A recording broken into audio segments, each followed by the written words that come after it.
Hey folks, it's Frithgar here, how you doing? Welcome back to Farming Simulator 19 here on the Hagenstedt map. Let's get back to reliving the glory days. Possibly do a couple times around, I don't really know, but I'll tell you what I will do is if I drive up here like this, I don't know if he's going to go right to the end. Yes, he is actually going to get right to the end right there, and I'll reverse all the way back down again. It's very slow going backwards, isn't he? Very, very slow going backwards. And we'll do another pass up across the field here, and that should be enough then. I don't think I'm going to need any more than that. It's only just so there's enough room for the header on the end of the row, because there's quite a big gap in between the front of the header and the back of the header. Like you've got the bit that slices off the tops of the crops right out the front, and then you've got the bit that actually picks up the potatoes. That's underneath the wheels. That's a fair way back. So you've got to kind of take that into account. You need a lot more space for this one. So I'll bring you out like that, and then I'll back you round here. That may not be enough room yet. I mean, I got a bit to do out the other end of the field now. So I'll bring you up to there, and we'll have to run all the way down to the end, and then we're going to do 3 or 4 passes across the other, well actually probably 6 passes down there, so that there's enough room for him to turn round properly. And then we'll start working, well, I'll do at least 1 pass going down that side of the field. I don't know how well he's going to do. There's trees along the way. He's probably going to want to stop and turn round. He does have a habit of doing that. And then we should be able to come back up through again without any trouble. So anyway, if I spend all my money on that combine, I'm not got any money for anything else. I mean, I've got 2 combines in the shed, and I will obviously be selling those 2 combines in order to generate additional funds for the new combine. I could always stick with my original plan of upgrading to the bigger Rosselmash combines for now, and maybe even just upgrade 1 of the combines. Oops. You know, it would probably help if I actually turned this machine on. Let's try it. Let's just for, you know, novelty's sake, let's try actually turning the thing on before we go herring up across the potatoes here, and see if that makes a difference. Lo and behold, it does actually take the potatoes out of the ground now. Who would have thought? Seriously, I mean, like, who would have thought that such a thing would have happened? It's like the, it's like the shadows have been lifted from my eyes. What an amazing thing. Now, there is not enough room to turn round there with the way the hired help works. So I've got to do, I would say, at least 2 more passes along this end of the field. So we will attempt 2 more passes along this end of the field. We will lower that one down. I'm not even going to bother engaging the hired help. I'm just going to do this myself. It's going to run right along there like that. Take that one out.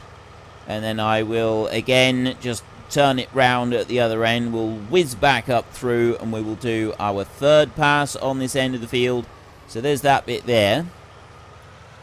Lift you out. And then whiz back over this side again. Is 3 going to be enough? I'm starting to think I might need more than that. You in there like that. And bring you back. Yeah, I'm wondering if 3 is going to be enough. Like, you look there, like the gap that we've got. I think we'll do 1 more just to play it safe. I think that then should be about what we're looking for, because remember, it does need a fair bit of space to turn round, and I've got time to do this at the moment, so it's like we're not having to worry too much, because the one down the bottom is still only half full at the moment. This is what I love about the whole Stevie thing with the 60,000 litre capacity. It means that we've got plenty of time when we're having to do these kinds of, like, manoeuvrings around. At the other fields, they're just cracking on with what they've got to go and do, and in the meantime, we are able to, like, just prepare the end of the field here, ready for the main harvest to be done by the hired help. So that, I think, will be enough. So all we got to do now is, once we get out to this side right here, just lift it out of the ground a bit, and then bring you around like this. Now this is going to take a little bit more careful management. So I'll bring you in like that. And now I'm going to press H, and I don't know how well it's going to go, because there's a rough patch down through here. And there's also a tree further down. It may not like all of this. He's gone down through the big rough patch there, and he's actually gone through there and he's harvested everything. That was the biggest concern, that one little bit back there. And he's harvested that bit without any trouble at all. This bit up here... No, I didn't think he was going to do that. He's already slowing down to stop, so what I'm going to do is... I'm going to start him up, I'm going to lower him down. I'm going to manually push him forward a little bit, and then I'm going to press H again. And what he'll likely do is he'll go right to the end and he'll say, helper completed his task. There, I thought he might. So I'm going to do another pass up across here. And do one more line up across here, just to make sure that we've definitely got enough room for turning round here. And I'm going to then work this field from the lower side. I'm going to go up here, all the way up to the top like that, and lift out. And then I'm just going to spin round like this, run back down to the bottom of the field here, and I'm going to start working this one from this side here. What I am actually thinking about doing is, while the other one is working down the bottom, I'm just going to go to there, just double check that this is going to turn around properly at that top end, but then actually start opening up that field with this harvester, and leaving the one down the bottom just to carry on with what it's doing, and not sort of get involved with that one. Not for a minute. I can't just, like, run alongside it and go and empty it out. He's going to need to... Actually, if he turns round, I can then run alongside him and empty him out. Actually, no, he's wanting to be emptied out here, isn't he? Which way round is he? Yeah.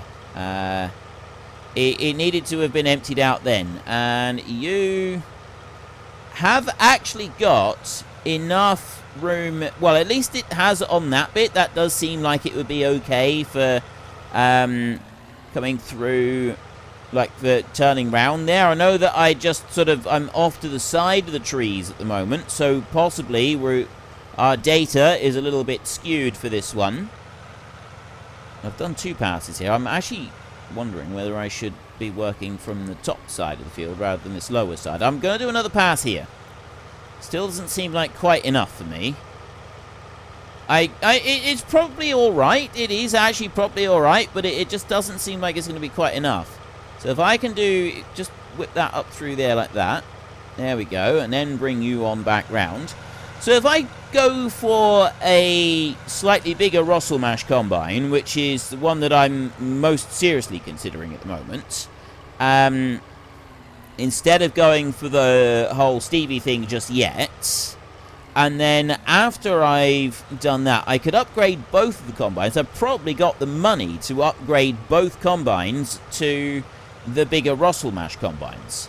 And then that should leave me enough money to also look at upgrading the tractors. Although I think before we upgrade the tractors, we might want to look at upgrading the seed drills so that we can get our planting done a little bit faster, because those are kind of like the slow point on our entire process at the moment. There is a Hagenstedt seed drill that I was considering. I have been told about it a few times now. Right, I'm just going to leave you. You're still running. Normally they switch off. You've got to get a little bit away from them for them to switch off, but they normally will keep running. He's leaving a little tiny bit down this end. For the most part, he seems okay. I'm going to go all the way back up over here, and probably the only thing that I would do different with these harvesters, I think, is make them a little bit wider on their cut. Because otherwise, well, either a bit wider or maybe, I mean, we can make them go faster. We've definitely got that option. We can take them to the workshop and we can make them go faster. We can tweak them. Not these, because these are hired, but when we actually come to doing this and we've bought our own machines, 3 does seem better. And now that we're looking at it and we got 60,000 litres in a tank, I'm thinking that 3 doesn't actually seem too far out of the way, to be honest. That sort of seems to fit quite nicely. And then I'd be able to have 3 of them, especially with these huge trailers that we're running. We could have 3 of those, 3 for the potatoes, and also 3 sugar beet harvesters as well.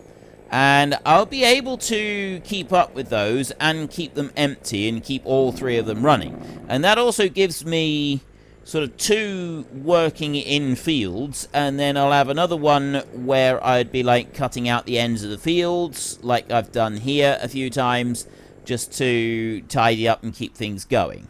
Now, you all the way down that end, I'm going to wait down here. And we will take a load off of you. So, yeah, I'm actually thinking I'm going to do it. I am going to do it. I'm going to use that harvester there, and I'm going to cut a line out on the field here. So, you are just going to keep going until you've done this field here, and then the other one over here, we'll come back to this field in a bit. But what I'll do now is I will cut out, we'll drive down to the other end of the field and we will cut out the bits down there. That's the important bit. I will do maybe a pass or 2 here as well, and then it can go back into the field and just carry on with what it's been doing. And in theory, if we go and do it like that, right, let's bring you up here. I'll drop them right into the back, just in there. If I do it like that, then I can have the 2 harvesters up here working together and working on both of these fields at the same time. By the time I finish cutting out the ends of the field there, that one down there will be nearly finished. And so the bulk of the potatoes will be harvested when I've got like both of them up here working together in tandem, and then it should be easier to sort of keep on top of them with the truck as well. So that's my thinking, my logic behind doing it like this. Let's lower you in there. I'm not going to need to do any more than just a single pass up here if I've already done several passes on the other field. So I will do a single pass on here, like this, right up to the end, and then I will come out of there and turn, and I will engage the hired help to do the single pass up across the field right here. Just going to need to like move over a little bit, just shunt it around a bit. There we go. Right, are you going to get all the way to the other end of the field without causing any problems? Well, so far so good. I did wonder if he was going to get a bit hung up next to the fence over there, but it hasn't gotten hung up next to the fence. I think when we do eventually buy our potato harvesters, we will run some tests on whether or not we can successfully run them faster than 20k. I think 20k is looking pretty good. It's quite an impressive speed for a potato harvester running across a field, it must be said. You don't normally expect a potato harvester to reach these kinds of speeds going across the field. I'm not even sure if a potato harvester could reach these kind of speeds when he's running empty. So running full across the field on these kinds of speeds is especially impressive. Now I'm going to bring you over here, and we're going to do a few passes down here. So he came almost to the end, so I'm thinking 3 or 4 passes down here will be all we need. We're not going to need to worry about any more than that. And you are actually going to go right to the very end of the row there. Now, it's going to be a little bit difficult lining it up and sort of putting it in the ground there because of the slope behind it. So I'm going to pull out and come back over this side. And then I can slide on in over here. Let me put that one over there, and I'll go hired help again. Let the hired help just run that just up through there. Oh, I've had like quite a few people asking, when am I planning to finish my time-lapse series, the Estancia Lapacho series? When am I planning to finish that to move on to a new map? And quite frankly, at the moment, I don't know. I really don't know when I'm planning to finish it, because I'm kind of wanting to know when the new Farming Simulator game is going to come out. Now, they did say that it wasn't going to come out at the beginning of the year, and they postponed it because they were waiting for the next-gen consoles. Now, we've got next-gen consoles. They're out. I know a lot of people still can't get them, but next-gen consoles are around. So I'm also making the assumption that they've been working on the next Farming Simulator game for a while, and they are actually doing some work on it. It would be very, very surprising if they hadn't started it yet. So I'm assuming that there's a lot of stuff has been done, and it's getting ready for release, but obviously we don't know, we haven't got any dates or anything like that. And depending on, if it's going to be released right at the end of the year, then yes, there's a good chance I'll start doing another series for the time-lapse before the new Farming Simulator is released. If it's sort of the middle of the year, then no, I'll stick with the one that I've got, and that will... we'll just stick with that one right through until FS21 or whatever it is that they're going to call it this time round is released. I mean, maybe they're actually not planning to release for a long time, and we're going to go all the way through this year, and maybe even next year. This is going to be like a double dose, and then we'll have FS23 or something like that. I have no idea. I have absolutely no clue what they're planning at the moment, and I just realized the reason that it keeps doing this is because the spout sticking out the side doesn't like it. So I can drop that one in now. I'm going to move you on forward a little bit like this. And that's why I got that tree that's there up on the bank, which I've left there. And I've worked the bank around that tree. And the field itself is actually pretty good. It's fairly level and smooth, and we didn't previously encounter any problems with it. Whether there will be some problems with it certain places in the future, I don't really know. But at the moment, it seems fine. So you're going to go out to there. And then you should now turn round.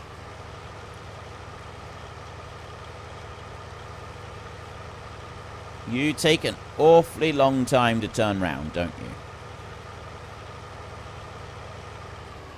How long are you going to take to turn round? And are the potatoes over in this field going to be a bother for when you're doing your turning round? So he comes out of the field and he does like a big swing up round for this end. Whether he's going to do the same on the other end, I don't really know. We'll have to wait and see on that one. So that drops in there, and that one will carry on.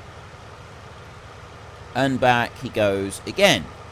So that bit there is fine, and I'm hoping now that we've sort of moved into the field just a tweak, he won't be interested in stopping next to the tree over here at all. He's going to keep going right on past that one without causing any problems. Yep, that's absolutely fine. So now all we've got to do is just have a look down the other end and just see that that is going to go according to plan.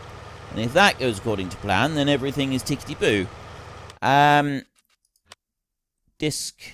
discs, seeders, planters. We got a lovely big planter. So at the moment, we're running 2 of those. And the machine that I was looking at, I was told about, that I did actually install the mod, I'm sure of it. It looks like we are... Ooh. There we go. We got 2 of them. Well, we got a few. We got CTF with tram lines in there.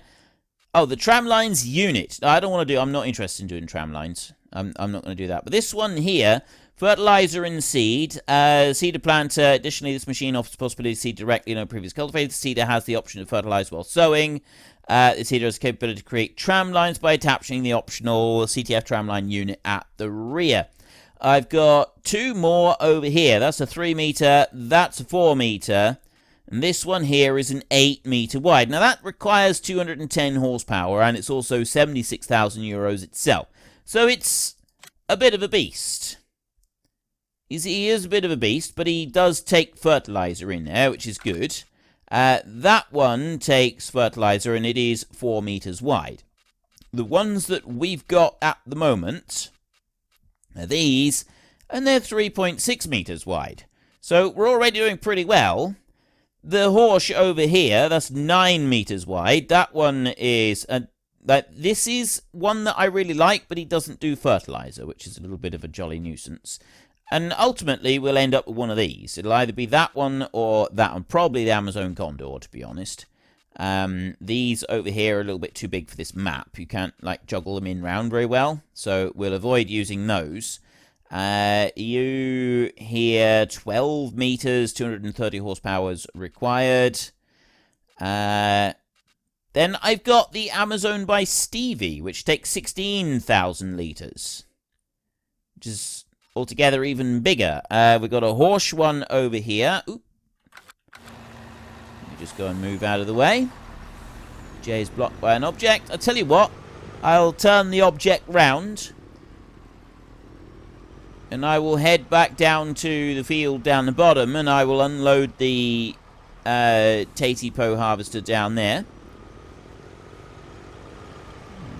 Way up around there like that.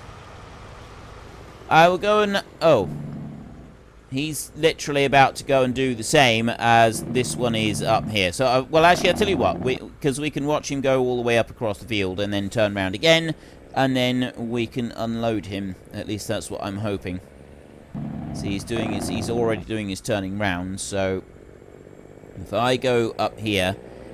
both of them have got about 40,000 litres of potatoes in right now. So this will be another full load that we can take off of these. There's a little tiny bit of potato just there. And then there's a few little bits just here. There's not lots left lying around here. There's just little bits here and there. So he's turning round. While he's doing that, we need to be having a look at the seeders again. So... I was thinking at the moment, I kind of like the idea of going for something a little bit bigger than what we've got. Now, that one there is 4 meters. It's not a lot bigger than the one we've got. At 3.6, the one we have, there's not a lot in it. But this one here, this one is... Wait, what? Was it 6 meters or is it 8 meters? I don't... Now I'm just confused. Right. It's saying 8 meters there. Hopper extensions. Seeds and for... Wait, what? Right. Hopper extension seed. There. That goes from 3,100 to 5,000 with lots of extra seed. That's hopper extension for fertilizer out the back. And then that's both of them together. Actually, quite like that. Would we go for both of those options? Fertilizer, just the seed. That's 1,000. That's 10,000, and it's 11,000. Ooh, that's a lot of extra money. But I mean, maybe we could do that. The 18 kilometers an hour standard working speed. What's the standard working speed for the other ones? The standard working speed for the 2-starers that we've got is 18, and we've actually got those running at like 20 odd, because we've got the the extra bits. So we would run this one at maximum new speed. Rapid model A600. The A8. Oh, wait. Oh, so you got a 6-meter one there. That's 76,000 with no extra hoppers. And there, for an extra 10 grand, you got an 8-meter machine. That's where it comes in. So we would buy the smaller one. We'd buy that one. We'll have it go fast and we won't get the hopper extensions. And then if we were to go something a bit bigger, we could get the hopper extensions. We could also do that. And yeah, that would be altogether better. It says 210 horsepower there. I'm not sure that we would need 210 horsepower. I was supposed to catch that one and empty it out. It didn't work very well, did it? I'll tell you what, I'm just going to have to catch him while he's driving up across the crop. That's all we're going to have to do. Oh, no, there is another way. There is another way. He's going to do his turning round here a minute. But what I can do is I can actually right in like this and catch him like that. So I know he's sort of pushing me over a little bit.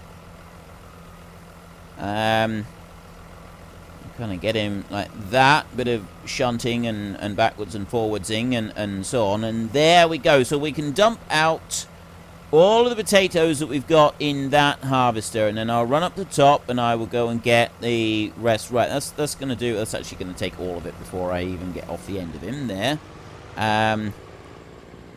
And now I'll run up the top and I will go and empty everything out that is on the other harvester up there. And then once I've done that, I can run off down and we got another trailer load to go and sell. I don't think we're going to reach trailer load number 3. And obviously we've got leasing costs to take into account and stuff like that, which are going to affect what we're paying out. What money we're getting coming in. The 2 tractors, like one tractor and another tractor of some kind would be nice. If we can get another tractor of some kind up here, potentially replace that Stara with something a bit bigger still, that would be pretty good. I mean, maybe we could keep the 2 Fendts running at the moment and then have a bigger tractor there for the Stara. The trailers that we've got to keep up with the combines, they're all right, but they're not brilliant. And certainly for traveling to and from for selling grain, we want bigger trailers. We want more than what we've got right now. That is just, they're just not big enough. We definitely need more than that. But what we're going to get and how we're going to get it, I'm not really sure right now. Let's just dump that out into there, and I'm now completely full. So then I want to go over to here, and potatoes. We're down to 616, so it's still dropping, but as I said, I thought that we would probably be able to sell everything before it reached the critical number of 600, and we've got one load here that is going to keep it's above 600 still. As long as it stays above 600, I think we've done exceedingly well. Like, that's kind of like our target. Like, I don't know where my bits of paper are, but it's pretty close to our maximum target anyway. If potato price is above 600, it's not worth the bother of unloading into storage and keeping it and then waiting for it to go higher. You want to just get the stuff sold. So we've got about the best price that we could hope for. And we've only got 4 fields. Well, 5 fields. We got, if you count the 2 small ones to start with, but I'm not sure.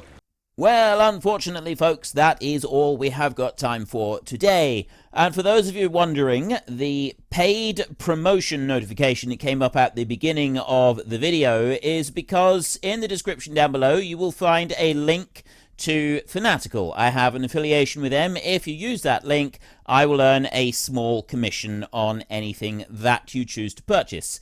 But that is all we have got time for, so if you have enjoyed the episode, then please head down below and give us a like, and if you really enjoyed it, then please tell your friends all about me, get them to come and watch as well, that would be awesome. And until next time, thank you very much for watching, this is Frithgar, goodbye, and see you later.